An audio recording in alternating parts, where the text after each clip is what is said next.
இந்நிகழ்ச்சி Joyce mayor ஊழியங்களின் பங்குதாரர்கள் மற்றும் நண்பர்களினால் வழங்கப்படுகிறது. தேவன் நம் வாழ்க்கைக்காக வைத்திருக்கும் நல்ல திட்டத்தை நாம் அனுபவிக்க நமது மனம் புதுப்பிக்கப்பட வேண்டும். உங்களிடம் என்ன இருந்தாலும் பரவாயில்லை, தேவ திட்டம் உங்கள் மீது இருப்பதை அறியவில்லை என்றால் அது உங்களுக்கு எந்த நன்மையும் தராது. நான் ஜாய்ஸ் மேயர். நீங்க எங்க காயப்பட்டாலும் தேவன் உங்களை குணப்படுத்த முடியும்னு நான் நம்புறேன். சரி பிதாவே, இன்றைய வார்த்தைக்காக உமக்கு நன்றி சொல்கிறோம். உமது வார்த்தையின் வல்லமையால் வாழ்க்கை மாறும் என்று நான் ஜெபம் செய்கிறேன். உங்கள் வார்த்தை அபிஷேகம் செய்யப்பட்டது. நாம் பிரசங்கிக்கும் விஷயத்தில் அற்புதங்கள் இருப்பதாக நினைக்கிறேன்.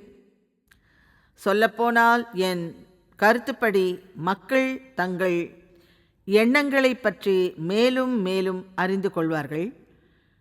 அவற்றை எவ்வாறு மாற்றுவது, அவர்கள் பேசுவது எவ்வளவு முக்கியம், அவர்களின் வார்த்தைகள் எவ்வளவு முக்கியம் என்று இயேசுவின் நாமத்தினால் ஆமேன். எல்லாம் சரி. ஆவியின் சிந்தையும் மாம்சத்தின் சிந்தையும் இருப்பதாக வேதம் கூறுகிறது. நீங்கள் ரட்சிக்கப்படும் போது கிறிஸ்துவின் சிந்தையை பெறுவீர்கள். 1 கொரிந்தியர் 2:16 கூறுகிறது, நமக்கோ கிறிஸ்துவின் சிந்தை உண்டாயிருக்கிறது. விரிவாக்க வேதம் சொல்கிறது, கிறிஸ்துவின் எண்ணங்கள், சிந்தைகள், நோக்கங்கள் ஆகியவற்றை கடைபிடிக்கிறோம் என்று. எனவே நம்மிடம் நிறைய விஷயங்கள் இருக்கிறது. நாம் ரட்சிக்கப்படும் போது நமக்கு கிடைச்ச அற்புதமான அழகான விஷயங்கள் நிறைய நம்மக்கிட்ட இருக்கு. இயேசு நமக்குள் வாழ வருகிறார். இயேசு நமக்குள் வாழ வருகிறார். அதனால் அவருக்குள் இருக்கும் அனைத்தும் உங்களுக்குள்ளும் எனக்குள்ளும் வாழ்கின்றன. நம் அனைவருக்குள்ளும் அவர் வாழ்கிறார். ஆனால் அவைகள் நீர் பாய்ச்சி வளர்க்கப்பட வேண்டிய விதைகளாக வருகின்றன. மற்றும் வேத வார்த்தை என்பது நீர் பாய்ச்சுகிற வார்த்தை என்று குறிக்கிறது. நீங்கள் அதை நினைக்கும் போது வார்த்தையின் நீர் சுவாரஸ்யமாக இருக்கு. சரி, தேவனுடைய வார்த்தை உங்கள் மனதை புதுப்பிக்கிறது. ஏன்னா உங்ககிட்ட என்ன இருக்குன்றது முக்கியம் இல்லை, என்கிட்ட என்ன இருக்குன்றது முக்கியம் இல்லை. நான் அதை பெற்றது எனக்கு தெரியலை, நான் உண்மையிலே தெரிஞ்சுக்கலைன்னா அது உங்களுக்கு தெரியாது. அது உங்களோடது மற்றும் வார்த்தையில் படிப்பதில் இருந்து மட்டுமே வருகிறது. அதை நீங்கள் வெளிப்படுத்தணும். இன்றைக்கி நீங்கள் என்னோடு இணைஞ்சு வார்த்தையை கேட்குறீங்க, ஆனால் சொந்தமாக அதை படிக்கிறது ரொம்ப முக்கியமானது. மேலும் நிறைய பேர் வேதத்தை புரிஞ்சுக்க முடியாதுன்னு நினச்சிக்கிட்டு இருக்காங்க. அவங்க என்ன நினைக்கிறாங்கன்னு உங்களுக்கு தெரியும், அது இது வேறு எதையுமே. ஆனால் வேதம் இப்போ பல மொழியில் மொழிபெயர்க்கப்பட்டிருக்கு. நீங்கள் புரிஞ்சிக்கக்கூடிய ஒன்றை கண்டுபிடிக்க முடியலன்னா அதுக்கு எப்போவுமே மன்னிப்புங்கிறது இல்லை. எங்ககிட்ட அனைத்து வகையான பைபிள் ஆன்லைனில் இருக்குது. நீங்கள் பைபிளை தியானம் செய்யலாம். அந்த வார்த்தையோட அர்த்தம் என்னங்கிறது உங்களுக்கு விளக்கக்கூடிய நபர்களை நீங்கள் கேட்குறீங்க. அதை என்னால் புரிஞ்சிக்க முடியுது. ஆனால் ஒரு விசுவாசிக்கு தேவனுடைய வார்த்தையை விட முக்கியமானது எதுவுமே இல்லை.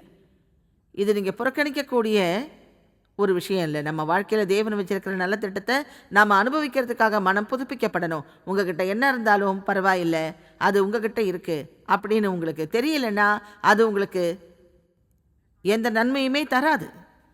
ஒருத்தருக்கு $1 மில்லியன் பரம்பரையாக இருக்கலாம். அவங்கக்கிட்ட அது இருக்குன்னு அவங்களுக்கு தெரியலன்னா அவங்க வறுமையில் வாழ்வாங்க. ஆமேன். ஆகவே விசுவாசியுங்கள். நாம் விசுவாசிக்கிறது எவ்வளோ அற்புதமானதுன்னு நான் யோசிச்சுக்கிட்டு இருக்கேன். உங்களுக்கு தெரியும், அவர் உங்களுக்கு கொடுத்த நம்பிக்கைக்காக நீங்கள் ஒவ்வொரு நாளும் தேவனுக்கு நன்றி சொல்லணும். ஏதோ ஒரு காரணத்துக்காக தேவனை நம்பாதவங்க எத்தனை பேர் இருக்காங்கன்றது உங்கள் எல்லாருக்கும் தெரியுமா?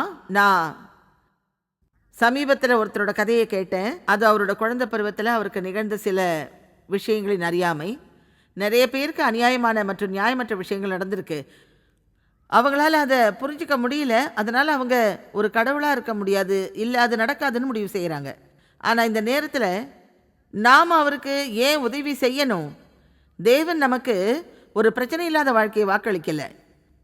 அவர் சொன்னார், சேர நான் உலகத்தை ஜெயிச்சிட்டேன். உண்மையிலேயே அவர் நமக்கு உபத்திரவத்தை உறுதி அளித்தார். உலகத்தில் துன்பம் இருக்கும், ஆனால் உற்சாகப்படுத்துங்கள். நான் உலகத்தை ஜெயித்தேன். ஆகவே நீங்கள் கிறிஸ்துவை பெறுவதற்கு முன் நீங்கள் பாவம் செய்திருக்கலாம்.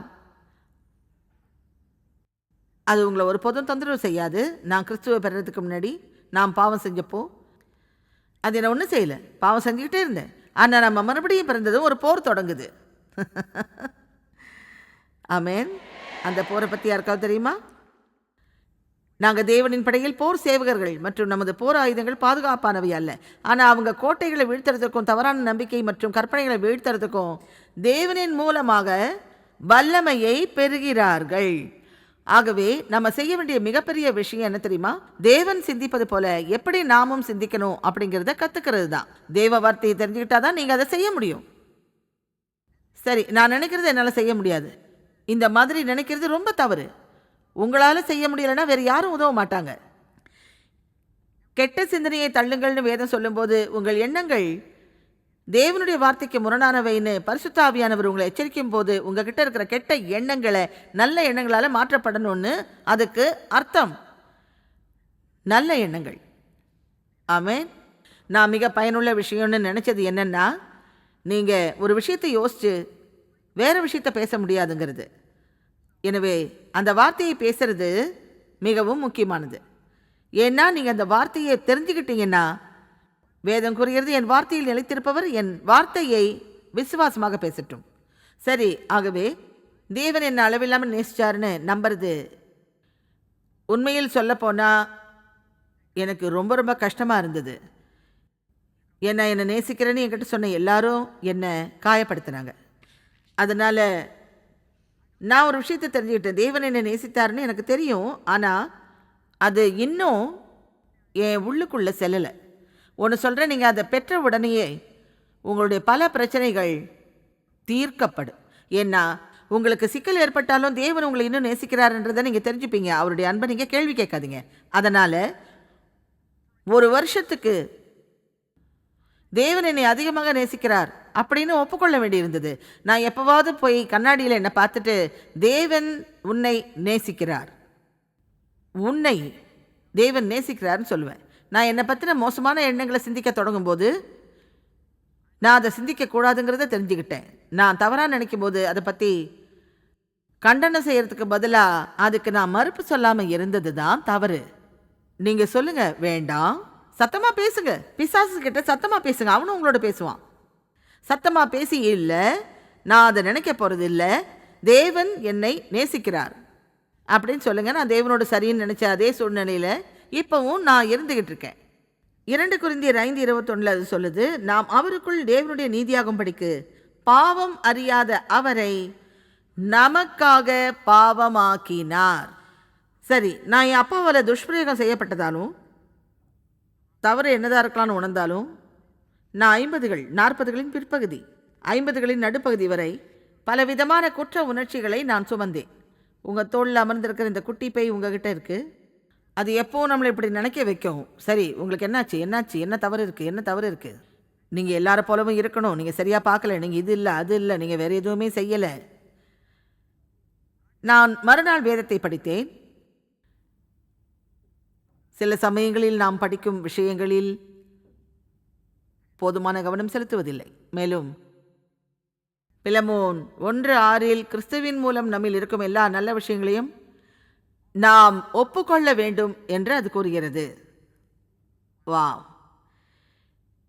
நம்மக்கிட்ட இருக்கிற தேவையில்லாததை தெரிஞ்சுக்கிறதுல எந்த பிரயோஜனமும் இல்லை. நான் இது, நான் அது, நான் இது இல்லை, நான் அது இல்லை. ஆனால் கிறிஸ்துவின் மூலம் உன்னில் இருக்கும் நல்ல விஷயங்களை ஒப்புக்கொள்வது சிறந்தது. கிறிஸ்துவின் மூலம் இந்த விஷயங்கள் நாம் சம்பாதிக்கிறது அல்லது இழக்கும் விஷயங்களே இல்லை, ஆனால் அவை கிறிஸ்துவின் மூலம் வருது.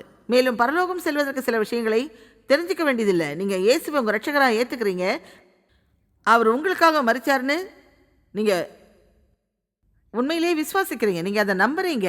அதுவே உங்களுடைய ரட்சிப்பு. அது தேவனிடமிருந்து கிடைத்த பரிசு. புரிகிறதா? நீங்கள் ஒரு அற்புதமான கிறிஸ்தவராக இருக்க முடியும். நீங்கள் ஒரு மகிழ்ச்சியான, அமைதியான, சந்தோஷமான பாரம்பரிய கிறிஸ்தவராக இருக்கலாம்.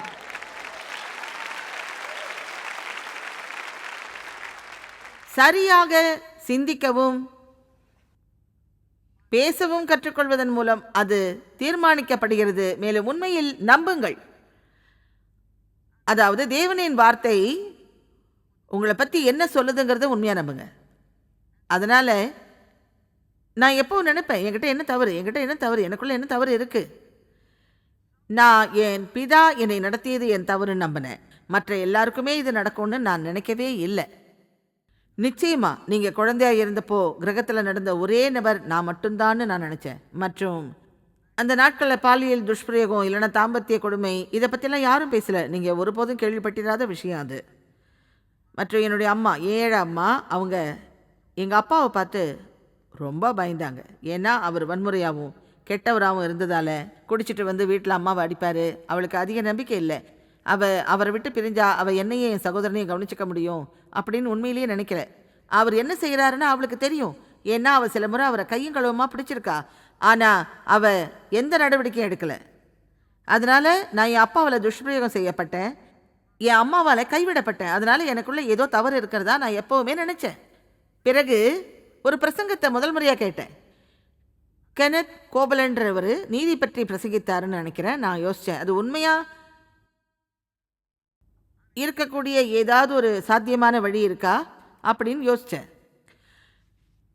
நான் கிறிஸ்துவில் தேவனுடைய நீதியை பெற்று அதனால் நீதி உள்ளவளாக இருக்க முடியுமா? சரி, நான் அதை படித்தேன், நான் அதை ஒத்துக்கிட்டேன். ஆனால் அது இங்கே இல்லை. அது இங்கே வர்ற ஒரே வழி மீண்டும் மீண்டும் திரும்ப திரும்ப திரும்ப திரும்ப செய்வதன் மூலம் மட்டுமே. பழைய காரியங்கள் மீண்டும் உள்ள வர முடியாத இடத்துக்கு உங்கள் மனம் புதுப்பிக்கப்பட வேண்டும். இப்போது நான் உங்களுக்கு ஒரு சின்ன கதையை சொல்ல போகிறேன். இதை சொல்லும்போது நான் பயப்படுறதா அதுக்கு அர்த்தமே இல்லை. ஆனால் பிசாசு இருக்கு, பேய் இருக்குன்னு உங்களை எத்தனை பேருக்கு தெரியும்? பேய் இருக்கிறது உண்மைதான், ஆனால் அது எப்படி எந்த உருவத்தில் இருக்குன்னு தெரியாது.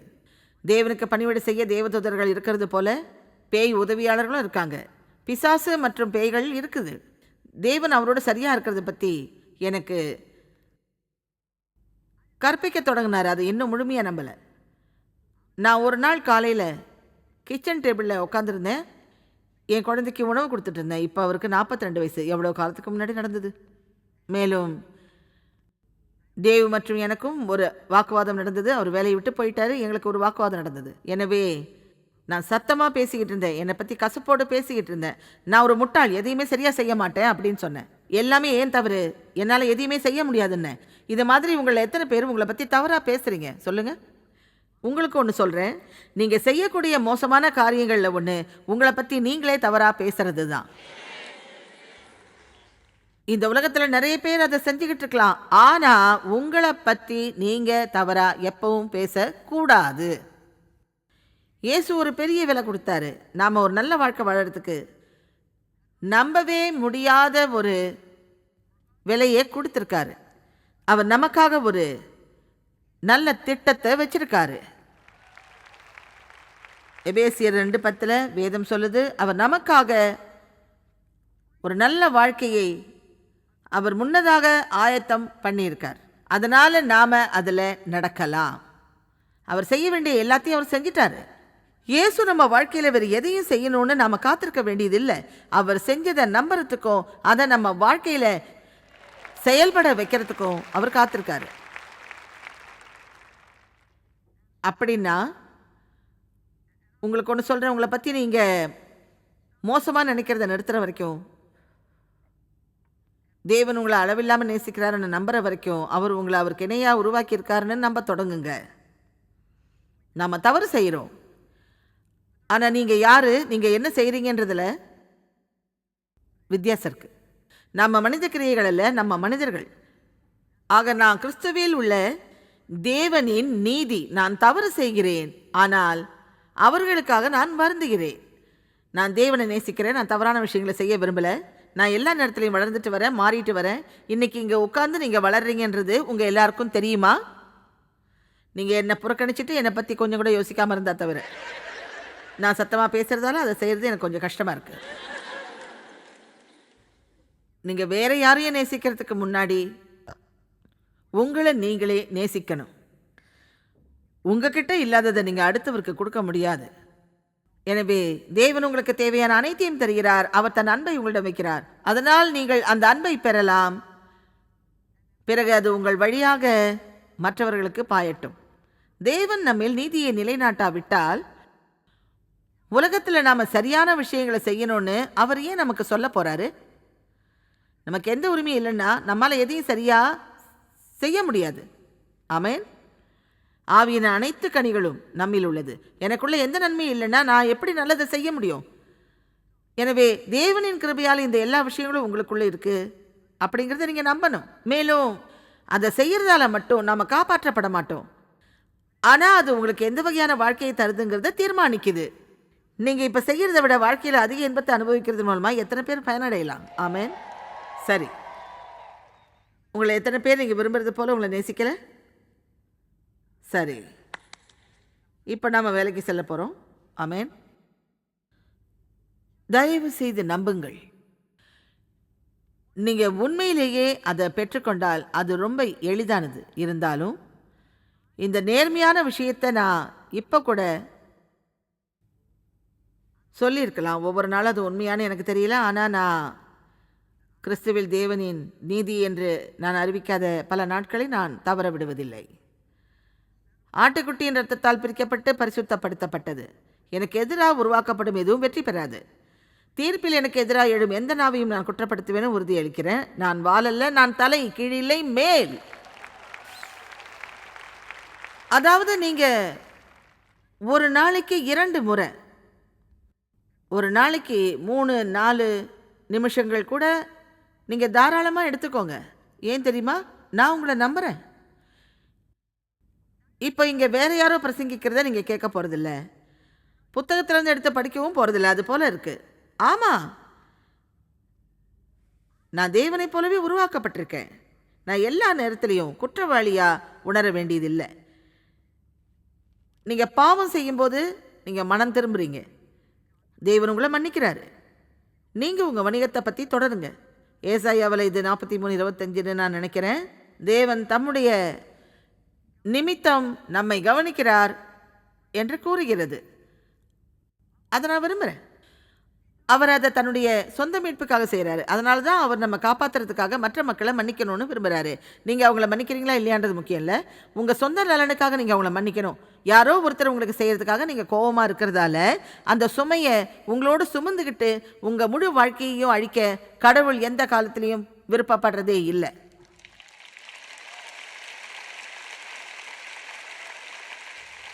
ஆமென். எனவே நீங்கள் மறுபடியும் பிறப்பதற்கு முன்னாடி மாம்சத்தின் சிந்தையை பெற்றிருக்கிறீங்க. அதைத்தான் நாம் செயல்பட பயன்படுத்துகிறோம். அதாவது நம்ம என்ன நினைக்கிறோமோ, என்ன யோசிக்கிறோமோ அதை செய்கிறோம்.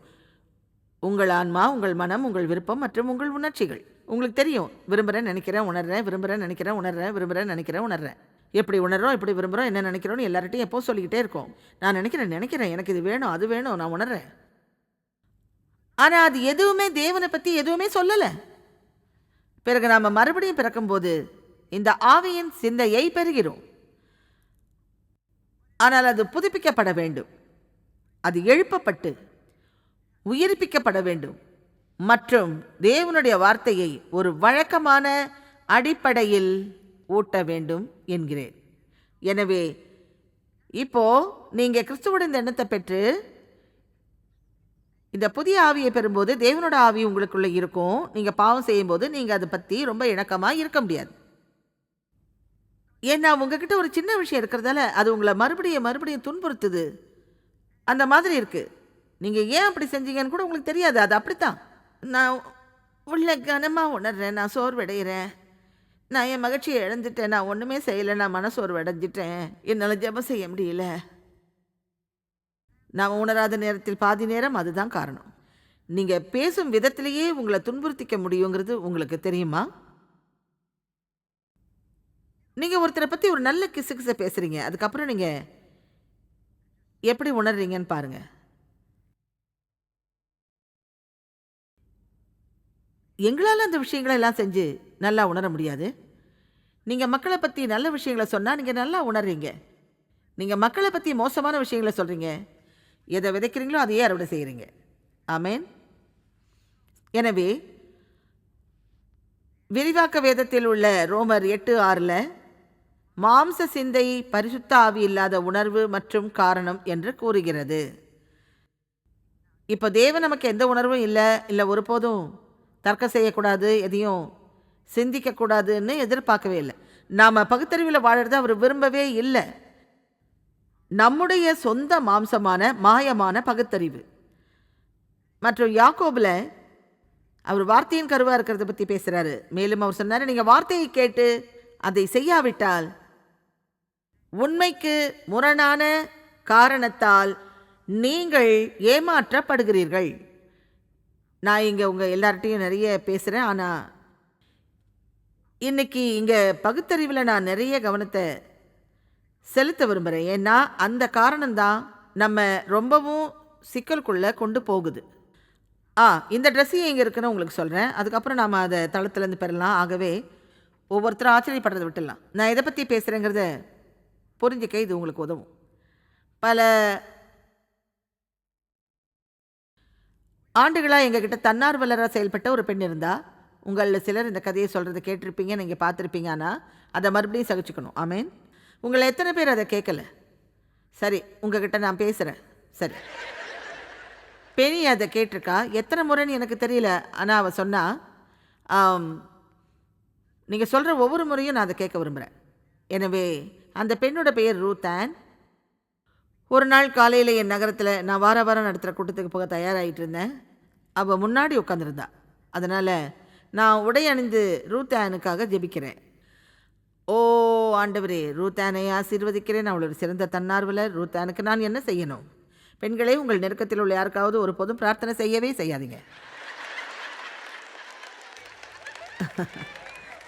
உங்களுக்கு பிடிச்சிருக்கிற ஒரு விஷயத்தை விட்டு வெளியேற நீங்கள் தயாராக இல்லை. ஆமேன். எனவே நான் இந்த ஆடையை வாங்கினேன். இப்போ இந்த ஆடை 40 ஆண்டுகள் பழமையானது. நான் இந்த ஆடையை வாங்கினேன்.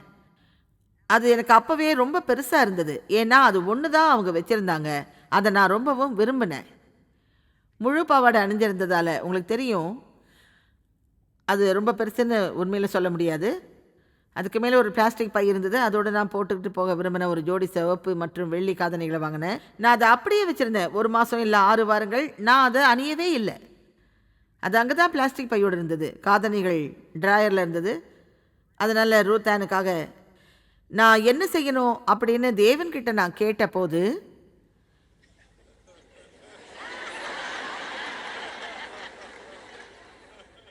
நான் நினச்சேன், இல்லை இல்லை. இப்போ இங்கே ஒரு பாடம். நான் கீழ்ப்படிய விரும்பலைங்கிறதால ஒரு காரணத்தை சொன்னேன். அது புதுசாக இருந்ததால் அந்த ஆடையை அவளுக்கு கொடுக்க தேவன் என்கிட்ட சொல்ல மாட்டாருன்னு நினச்சேன். இப்போ நான் அதை 40 முறை எச்சரித்து அதில் எங்கேயாவது ஓட்டம் இருந்தால் கூட நான் அதை பற்றி கவலைப்பட்டிருக்க மாட்டேன். எல்லாரும் கவனிக்கிறீங்களா? உங்களுக்கு இது புரியுதா? நான் சொல்கிறது பகுத்தறிவு, அந்த மாம்ச சிந்தையில் செயல்படுவது உங்களுக்கு மிக சிக்கலை ஏற்படுத்தும். இங்கே நீங்கள் புரிஞ்சுக்க வேண்டிய விஷயம் என்னென்னா, தேவன் ஒருபோதும் எப்போதும் ஒருபோதும் உங்களிடமிருந்து எதையுமே எடுக்க முயற்சிப்பது இல்லை என்பதுதான் உண்மை. அவர் உங்ககிட்ட கேட்குற எல்லாமே உங்களுக்கு மிக கஷ்டமாக இருந்தாலும் கூட அவர் உங்களை மேலும் ஆசீர்வதிக்கக்கூடிய ஒரு நிலையில் மட்டுமே உங்களை அழைச்சிட்டு போக முயற்சிக்கிறார்.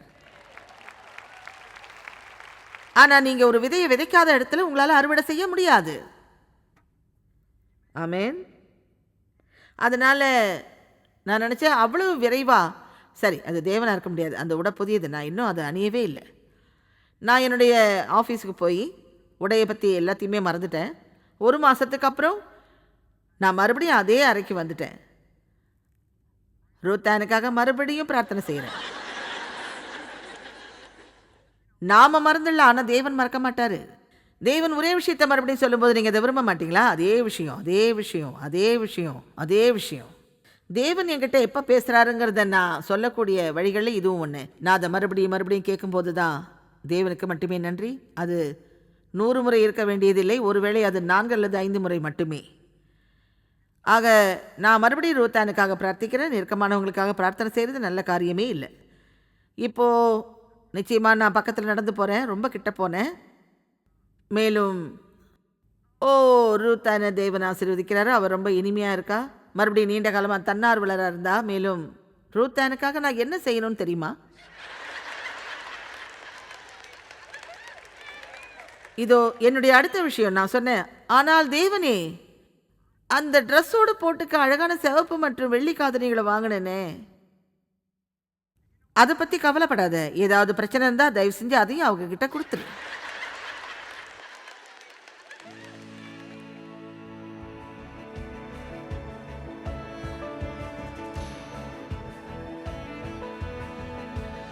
இந்நிகழ்ச்சி ஜாய்ஸ் மேயர் ஊழியங்களின் பங்குதாரர்கள் மற்றும் நண்பர்களினால் வழங்கப்படுகிறது.